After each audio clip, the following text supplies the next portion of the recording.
hanging around with you. I'm curious, how does somebody know when to go to Kink Camp or Kink Festival, whatever you would call it? Well, I would definitely say that if you're curious about going to one, to see if you can find an adult buddy, someone who has been to that camp before or who knows a group of people that are going. I'm sure that some people do go as loners to those sorts of things, but I have found it so invaluable. On a couple of occasions, I've gone to a kink camp with an actual partner or boyfriend, and that is especially comfortable for me because then you feel like, well, if we don't like a single other person here. Yeah, we can still play. But of course, it doesn't turn out that way. But it's just nice to have a fellow traveler. But yes, you want to make sure that there's, that you're not walking into a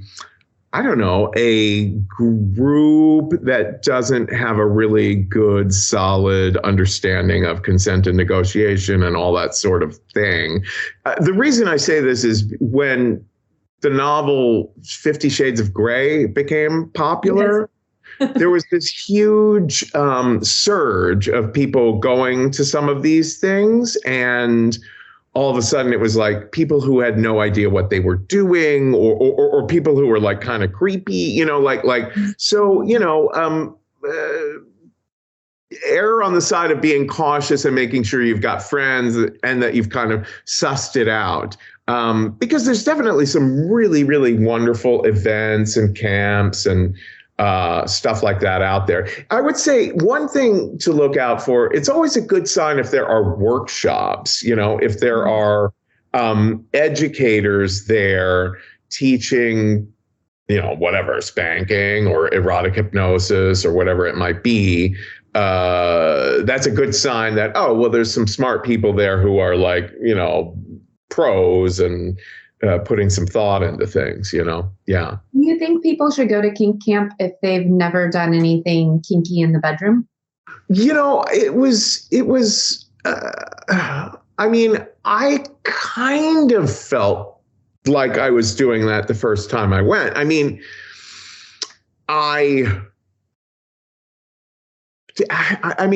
guess I had accidentally or so, by happenstance or whatever, done some kinky things before, but not in a really extreme or educated or, elaborate way.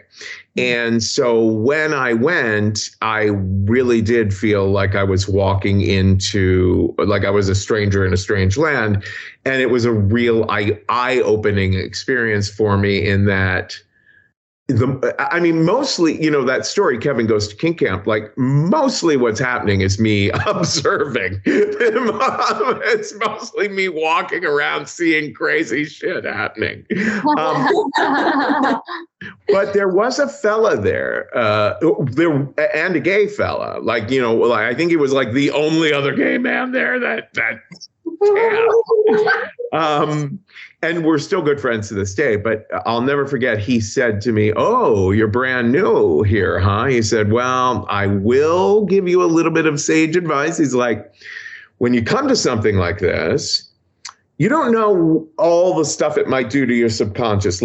You don't know it really could open up a Pandora's box for you," which is not to say, oh my God, you're going to become a psycho. But it's to say you might find yourself liking some stuff where you're like, oh my gosh, wait, how do I feel about the fact that I now like this? You know what I mean? And that's why I got that kinky, but that's why I got that therapist who's an expert on BDSM and kink. because that was shortly after the kink camp experience where I was like, oh my gosh, I'm starting to have feelings about, I really need to like think about this stuff more deeply and have someone who's really understanding about it. So that was super helpful. There's something called Kink Aware Professionals and another site called Manhattan Alternative where you can look for therapists who do know a lot about this stuff. But yeah, did that answer that question?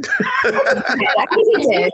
You don't have to be an expert or be somebody who has been on FetLife and had all the different types of BDSM and kink to go to kink camp. You can go. Oh, no. I think that if you're a newbie, sweet people will really take you under their wing, you know, like at a kink camp, oftentimes like the best times are there in the cafeteria, where everyone's like sharing tips and like, oh my gosh, you don't know about this? Oh my gosh, you got to look up this website, or, you know, like everyone's like very, you know, joking around and teaching one another. It's and like, right here, our podcast right now.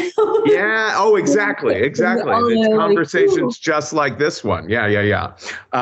So yeah, you and you know, any even just your run of the mill like sex party, if it's a good one, then a person should feel like they could just observe. I mean, you know, you don't want everybody just observing, but a newbie should feel like, well, maybe I'll just hang back and maybe I'll just socialize a little bit, you know, that kind of thing. Yeah. You can dip your toe in the water, but you should definitely be aware there's going to be nudity and sex if you're going to a kink camp. Oh, yeah. Oh, gosh. Yeah. You won't be able to avoid that. And you might really like what you dipped your toe into and want to just dive head in. Yeah. Yeah. And of course, you will also like learn to the whole, you know, everyone's always like, don't yuck on my yum. And people think I made that up. I'm like, no, I didn't make that up. That's all over the place. But yeah, you learn to like kind of respect other people's kinks that you might not understand, or maybe you do even have some sort of understanding of it, but it's just not your thing, you know? Yeah. Well, like poop stuff. I mean, we haven't got anyone on to talk about it. Even like pee, not everyone's interested, you know, not everyone's okay with it. It unnerves some people. So yeah, there's definitely, just like anything though, like you're talking about getting back into the vanilla sex, you're kind of like, okay. Well, it's funny, you know, there's a phenomenal story on Risk about the poop stuff. It's called The First Times by D.K. Anderson, and it's on the episode called Out of the Blue. And it's like a half-hour long story, or maybe 35 minutes. And it's really about a consensual relationship between a guy in his 40s and a guy in his 20s. So it's like a daddy boy kind of dynamic. And they go to a couple of different kink camps, and you see the evolution of their relationship, and you see them trying a little bit of this and then trying a little bit of that. And then at the end, there's some scat stuff. And I swear to God, people love that story to this very day. People keep writing in. Like, I got an email shortly. When I first put the story out there, I was like, oh my God, this might be the end of me. You know what I mean? People are going to hate me for this. But I remember the week it came out, a woman wrote to me. She was like, I am a mother of 4 in Idaho and a Christian, and I don't have a kinky bone in my body. And I can't believe you had me crying over a love story that had poop in it, you know. It's so true. I listened to that story and I love it. And because it's so honest and open, and you can really relate to it because it is a love story, and it's beautiful. And you don't realize, I mean, you do realize he's talking about poop, but yeah. You're so deeply connected to something that it's scat. Well, it's funny because that's true. That's a universal thing that I've learned about stories on Risk in general, that it's the more specific you are about like the idiosyncrasies of your experience, you might be like, oh, people aren't going to get this. But actually, if you're just honest about your emotions and your, the sort of like thought processes and feelings that you had to work your way through in a certain experience, then, it doesn't matter if you're climbing Mount Everest or like, in an assassination plot or eating poop. Like people will be like, well, I've never done anything like that, but I get the way that person is talking about how they're feeling, Yes. I love it. I love the stories. They're so fun to listen to, but they are also helpful. And, whether it is like, oh, I want to try out Kink, or just learning something new, or maybe even having that moment of like, oh, I haven't fully dealt with my issues with my mom, or whatever they might be. The stories are so helpful and wonderful. And thank you for those. Oh, thank you. Thank you. Yeah. All right. Well, thank you for that extra little bonus. Oh, yeah, that was fabulous.